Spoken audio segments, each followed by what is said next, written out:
Hey everybody, it's Tubbs from Tubbs Plays Games here with another First Impressions Friday, and today we're taking a look at Sardegna.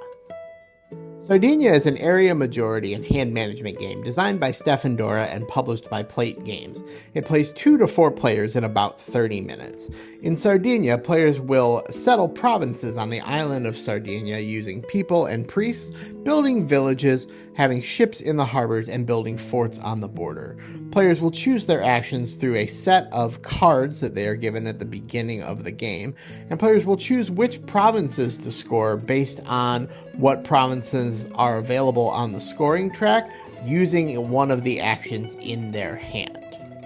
And of course, let's not forget one of my favorite features about most Playte games.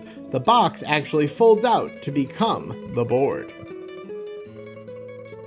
And now let's take a closer look at Sardegna. Is that joke still funny? At the beginning of the game, the board is set up with these agriculture tokens placed in their colored regions, and fort cards telling us what forts are going to score. We'll only know the first 2, and the rest are placed face down.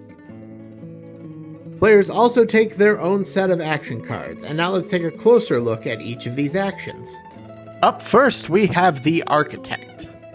The Architect allows the player to place a fort on an unoccupied fort space, or a village on an unoccupied village space.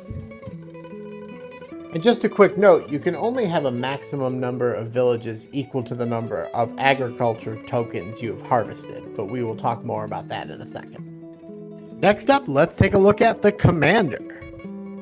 The Commander lets players add 1 villager to any province, or to move a villager up to 4 spaces. This move action can also be split between more than 1 villager. Next, we take a look at the Admiral. The Admiral allows you to place 1 of your ships in any harbor, or to move an existing ship to another harbor, as long as there aren't already 2 boats in that harbor. It's also important to note you cannot move your boat into a harbor where you already have a boat placed. It has to be one of your opponent's boats in the harbor. Next up is the Priest. The Priest card allows you to place the Priest token in any one province, which blocks off that province. You can also move your Priest token up to 3 spaces with this card. Next up is the Farmer. The Farmer allows you to harvest these agriculture tokens from the province next to where your boat is harbored. You can also use your villagers to connect to that harbor point and harvest agriculture tokens from other provinces. When you collect these agriculture tokens, you score points. 1 for the first of a type of agriculture token, and then 2 for the second, 3 for the third, and so on. Hi, Betty. Next up is the Queen. When the Queen is played, she allows you to copy any of the actions that you have previously played. And last but not least, we have the Sentinel. When the Sentinel is played, it triggers scoring of all provinces adjacent to the fort card shown furthest to the left. Additionally, you get to pick up all previously played cards and put them back into your hand. Now let's take a look at how scoring a province works. Using fort number 10, we locate fort 10 on the board and look at the adjacent provinces. Looking at this yellow province, players have 1 influence per villager or priest, 2 influence per village, 1 influence per fort adjacent to the province, and 1 influence per boat in an adjacent harbor. Clearly, purple has won this province, and so they would score 9 points based on the scoring token on the board. If we look at this green province, blue and purple have tied, and in the case of a tie, both players get all of the points the province is worth. Once that is complete, the fort card that was scored is discarded, the next card in line is flipped over, and the player who played the Sentinel has the choice to either keep that card or discard it and bring a new face-up card, which then remains permanent until the next scoring round. The game ends when 11 fort cards have been scored, and the player with the most points wins.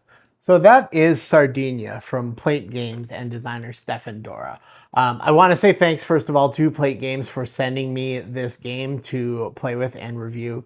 It's a huge hit for me. I'm a big fan of this game. I really enjoy not only the action selection is reminiscent of Concordia, but also really enjoy the scoring mechanism. I like that you can see potentially what province is going to score next, but you never know when someone is going to drop that sentinel card, and they might score before you're in position.